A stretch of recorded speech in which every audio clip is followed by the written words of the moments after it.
I'm Aria. For over a year, I was dating a man I believed was separated and heading for a divorce. He was handsome, charming, and as I discovered, a world-class liar. I learned the truth about his situation on a Friday afternoon, not from him, but from a message I received on social media. It was from his wife. In a few short, devastating sentences, she informed me that they were very much still married and that I was not the first other woman he had spun this elaborate story to. In that moment, my world didn't just crumble, it was revealed to be a complete work of fiction, and I was just the latest character he had written into his sordid little play. But before I tell you what his wife and I did next, and how we used a cheesy 90s pop song, a handful of virtual phone numbers, and a healthy dose of female solidarity to turn his life into a paranoid hellscape, hit that like button if you believe in teaming up to take down a common enemy, and drop a comment if you have a favorite revenge anthem. Trust me, after this, you'll never hear Lou Bega's Mambo No. 5 the same way again. Our relationship had seemed perfect. My boyfriend, let's call him Leo, was attentive and romantic. He talked constantly about our future, about how he couldn't wait to finally be free from his toxic and complicated marriage, so that we could truly start our lives together. I believed every word. I invested my time, my emotions, and my unwavering trust in him. He seamlessly integrated me into his life, or rather, the carefully curated, wife-free version of his life that he presented to me. He was a master at building believable worlds, and I was happily living in the one he built just for me. The lie he constructed was elaborate and detailed. He had a whole narrative about the painful divorce proceedings, the arguments over assets, the reasons he couldn't introduce me to his core group of friends just yet. Every question I had, every flicker of doubt, was met with a plausible, heartfelt answer designed to soothe my concerns. What I didn't realize was that his greatest skill wasn't his charm. It was his ability to compartmentalize. He had a different life for me, a different life for his wife, and, as I was about to find out, a different imaginary life for several other women as well. He was the conductor of his own sordid orchestra, but he was about to lose control of the music. The early days with Leo were intoxicating. He pursued me with a single-minded focus that was incredibly flattering. There were surprise flowers sent to my office, weekend trips he planned down to the last detail, and long, deep conversations that went late into the night. He made me feel seen and heard in a way I hadn't felt before. His story about his separation was tragic and compelling. He painted his wife as a difficult, unreasonable woman, and himself as the noble man trying to exit a failed marriage with dignity. He was so convincing, so seemingly vulnerable, that my sympathy for him overshadowed any initial hesitation I might have had. I saw myself as his rescuer, the person who would help him heal and build a new, happier life. He was a master of excuses, a virtuoso of plausible deniability. The reasons we couldn't be more public were always ready, always logical. My ex is incredibly litigious, babe. If she sees me happy with someone new, she'll make the divorce even more difficult. Or, my family is taking the separation really hard. I just need to give them some time before I introduce someone as important as you. Each excuse was a brick in the wall he was building around his double life, a wall designed to keep his two worlds from ever colliding. I accepted these reasons because I wanted to believe him, because the alternative, that he was a pathological liar, was too painful to contemplate. My desire for the relationship to be real made me a willing participant in my own deception. The message from his wife, Karen, was the catalyst that shattered the illusion. It wasn't angry or accusatory. It was weary, resigned, and straight to the point. "Hi," it began. "You don't know me, but my name is Karen and I'm Leo's wife. I found your profile through a comment you left on his. I'm sure he's told you we're separated or getting divorced. We're not. I just thought you should know that you're not the first person he's done this to." Reading those words felt like a physical impact. The air left my lungs. I read the message again, and then a third time, my brain struggling to process the information. It was the calm, factual tone that made it so devastating. This wasn't a jealous rant. It was a tired public service announcement from another woman who was trapped in his web of lies. My first instinct was disbelief, followed by a wave of nausea. But then a cold, hard anger started to form. I messaged her back, simply saying, "Can we talk?" That first phone call was one of the strangest and most empowering conversations of my life. The initial awkwardness quickly melted away as we started comparing notes. The stories he had told me about her were the exact opposite of the stories he had told her about his work trips and nights out with the boys. Every lie he told one of us was designed to cover a truth with the other. We weren't rivals fighting over a man. We were two intelligent women who had been systematically deceived by the same con artist. The anger we felt towards each other was redirected to its rightful target, him. Our shared enemy made us unlikely, but incredibly powerful allies. The Mambo No. 5 plan was born out of a moment of dark, hysterical laughter during that first call. We were listing his deceits when I joked, "It's like he has a girl for every day of the week." Karen replied, "A little bit of Monica in my life, a little bit of Erica by my side." And then it hit us. The song, that cheesy, upbeat, and deeply misogynistic 90s hit, was a perfect, ready-made blueprint for our revenge.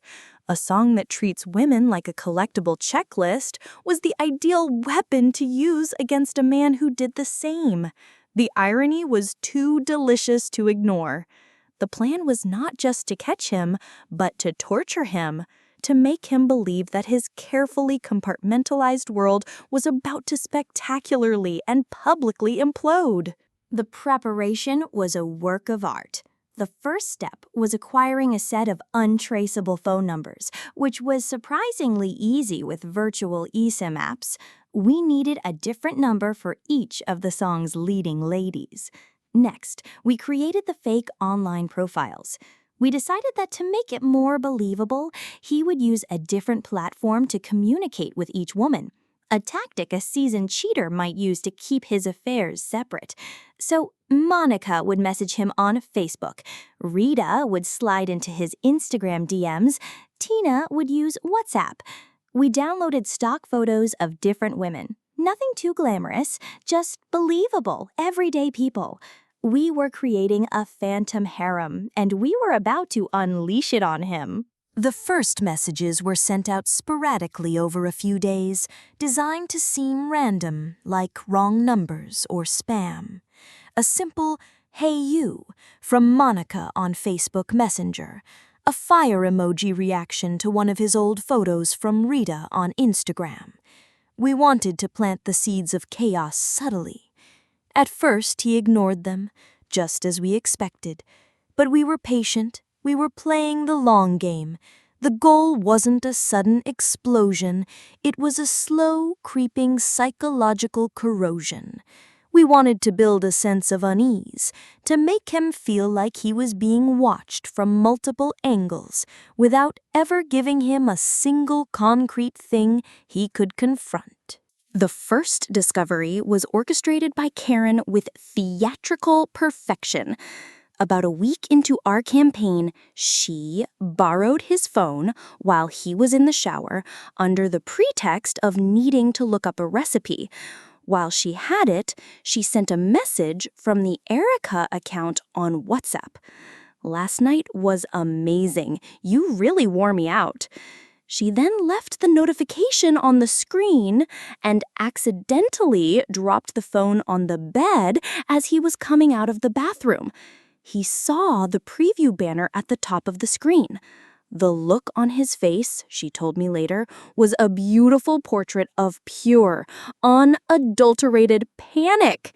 He snatched the phone, his face turning pale as he frantically tried to explain it away. "It must be a wrong number, honey. A prank." Karen played the part of the suspicious, wounded wife beautifully, planting the first real seed of terror in his mind. A few days later, it was my turn. We were watching a movie at his place when I employed the classic, "Oh no, my phone just died. Can I use yours to check something really quick?" He hesitated for a fraction of a second too long, the fear already palpable, but he couldn't refuse without looking guilty. He handed it over, his eyes glued to my every move. I opened his web browser, and as I did, a Facebook notification popped up at the top of the screen from Monica. The message was simple: "I need you in my life." I froze, looked at the screen, and then looked at him with wide, innocent eyes. "Who's Monica?" I asked, my voice trembling with feigned hurt. He stammered, grabbing the phone back, launching into a convoluted story about a crazy woman from his past. The performance was terrible. The look of fear in his eyes was priceless. The campaign escalated from there. We started sending messages that were slightly more specific, more personal, designed to make him think these weren't just random flings, but women with whom he had a history. The Sandra account sent him a text. "I miss seeing you at the gym. Hope you didn't stop training because of our little post-workout sessions together." The Tina account messaged him on a different platform. "I know it's complicated, but I only have ice for you." Each message came from a new name, a new face, on a new app. He was being bombarded. He started carrying his phone everywhere, even to the bathroom. He jumped every time it buzzed. His charm was replaced with a twitchy, paranoid energy. He began to unravel before our very eyes. He started becoming forgetful, mixing up the lies he was telling me and the lies he was telling Karen. One evening, he mentioned a work dinner to me, the same excuse he had given his wife for the previous night. He became suspicious of everyone, even us. He'd ask accusatory questions like, "Have you been on my computer?" or "Why are you so interested in who I'm texting?" He was living in a prison of his own making, haunted by the ghosts of women who didn't even exist. He was so busy trying to manage his phantom harem that he couldn't see the real threat that was quietly closing in on him. While our psychological operation was in full swing, Karen was executing the real-world part of the plan with cold efficiency. The weeks we spent tormenting him were not just for our amusement. They were a crucial distraction. While he was frantically deleting messages and trying to keep his lies straight, Karen was meeting with the best divorce lawyer in the city. She was quietly separating their finances, getting appraisals on their assets, and meticulously preparing her exit strategy. Our Mambo No. 5 plan was the perfect smokescreen. It kept him disoriented, panicked, and completely oblivious to the fact that his real life and his marriage was being systematically dismantled right under his nose. The next phase of the plan was a relentless, multi-platform assault on his sanity. We activated Mary. She sent him a text message late one night. "When are you coming for another sleepover? I miss waking up to you." Karen, of course, saw the phone light up on the nightstand and demanded to know who Mary was. His explanation that she was just an old college friend was by this point so weak and unbelievable that it led to a spectacular, albeit completely staged, argument that left him sleeping on the couch, convinced his life was falling apart. Then came Jessica. We decided she would be the emotional one, the one he couldn't just dismiss as a casual fling. Her message, sent via a private Instagram DM, was more poignant. "I'm here if you need to talk," it read. "I know things are hard with your wife, and I just want you to know I'm thinking of you." This one was designed to make him feel cornered, to make him believe he had made promises and shared emotional intimacies that he couldn't even remember. It suggested a level of connection that would be impossible to deny without sounding like a complete monster. He was now not just a cheater, but a heartless cad who was ghosting a supportive and caring woman. The genius of the Mambo No. 5 plan was its sheer volume. Any single message could be explained away as a mistake or a prank, but 7 of them, from 7 different women on 7 different platforms, it created an undeniable pattern of behavior. It was death by 1,000 digital cuts. We even considered adding the other names from the song, Angela, Pamela, and Sandra, but by this point, it was almost overkill. He was a shell of a man, a paranoid, sleep-deprived wreck who was so busy trying to plug the holes in his sinking ship that he didn't realize it had already hit an iceberg. He became a ghost in his own life. At home with Karen, he was constantly on edge, defensive, and apologetic. When he was with me, he was distant and distracted, his eyes always darting to his phone. He had constructed such an intricate web of lies that it had now become his prison. He couldn't remember who he had supposedly met where or what story he had told to whom. Our phantom women had become more real to him than we were because they represented the imminent threat of exposure and the complete collapse of his double life. The man who had been the confident, charming conductor of his own life was now just a frantic passenger on a runaway train. The culmination of our plan was a perfectly timed 1-2 punch. After weeks of psychological torment, and after Karen had confirmed with her lawyer that all her financial and legal ducks were in a row, she initiated the final phase. She sat him down, her expression one of grave seriousness, and confronted him. But she didn't confront him about the phantom women. She confronted him about a real affair from his past that she had known about for years, using it as the legal basis for the divorce. As he was still trying to process this, she calmly served him with the divorce papers. His carefully constructed world with her was officially over. The very next day, I delivered the finishing blow.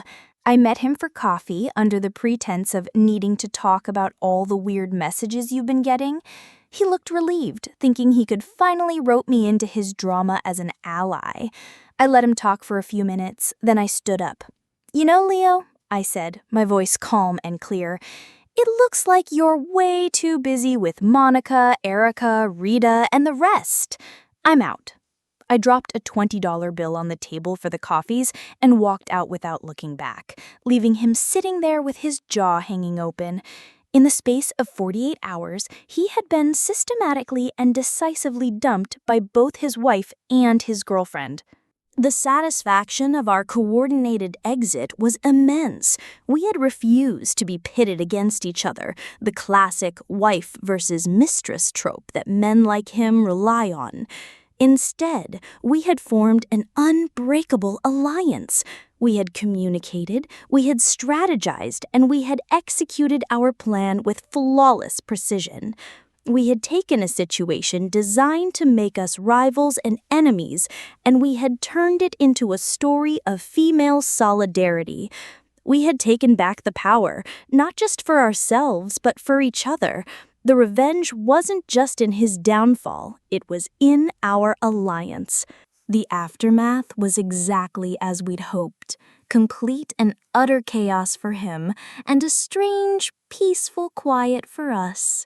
He was caught in a pincer movement he never saw coming. On one side, he had his wife, armed with a top-tier lawyer and a legitimate case for divorce, dismantling their shared life with legal precision. On the other side, he had the specter of his phantom harem. He was so confused and overwhelmed, he couldn't even mount a proper defense. He was fighting a war on two fronts, one real and one imaginary, and he was losing spectacularly on both. The beauty of the Mambo No. 5 plan was its perfect, untraceable deniability. The messages were real, the profiles existed, but the women were ghosts. He had no one to confront, no one to blame. Was he being catfished? Was it a massive coordinated prank? Or was he just so promiscuous that he genuinely couldn't remember all the women he'd been with? He was left in a state of permanent confusion, unable to distinguish between his real transgressions and our fabricated ones. We had not only punished him for his cheating, we had weaponized his own behavior against him, making him a paranoid prisoner of his own reputation. The most unexpected outcome of this whole sordid affair was the genuine friendship that blossomed between me and Karen. We had been brought together by the worst kind of betrayal, but we had found common ground in our shared experience and our mutual desire for justice. We continued to talk long after Leo was out of our lives. We had turned a situation that was designed to make us hate each other into a powerful bond. We had refused to play the parts he had assigned us. We had rewritten the script, and in our version, the women didn't fight over the man. They teamed up, burned his kingdom to the ground, and then went out for drinks. Years later, the story still brings a smile to my face. The revenge was petty, I know, but it was also poetic. It was about taking a song that reduces women to a mere checklist of conquests and turning it back on a man who lived his life by that very philosophy. My inner feminist is still deeply satisfied. We didn't just get even, we crafted a response that was as clever and multifaceted as his own deceit. He was a liar and a cheat, and we made him pay for it in a currency he understood: paranoia, confusion, and the complete and total loss of control. Sometimes, when faced with a profound betrayal, the high road is closed for construction. The best revenge isn't always about forgiveness or moving on. Sometimes it's about finding a co-conspirator, a good divorce lawyer, and the perfect, ironic 90s pop song. This wasn't just about punishing a cheater, it was about reclaiming our narrative. We took a story where we were meant to be bitter rivals and turned it into a story of female solidarity and creative psychological warfare. It's a reminder that when a man writes a misogynistic script for your life, you don't have to play the part. You can always flip the script, recast the roles, and direct a much, much better ending.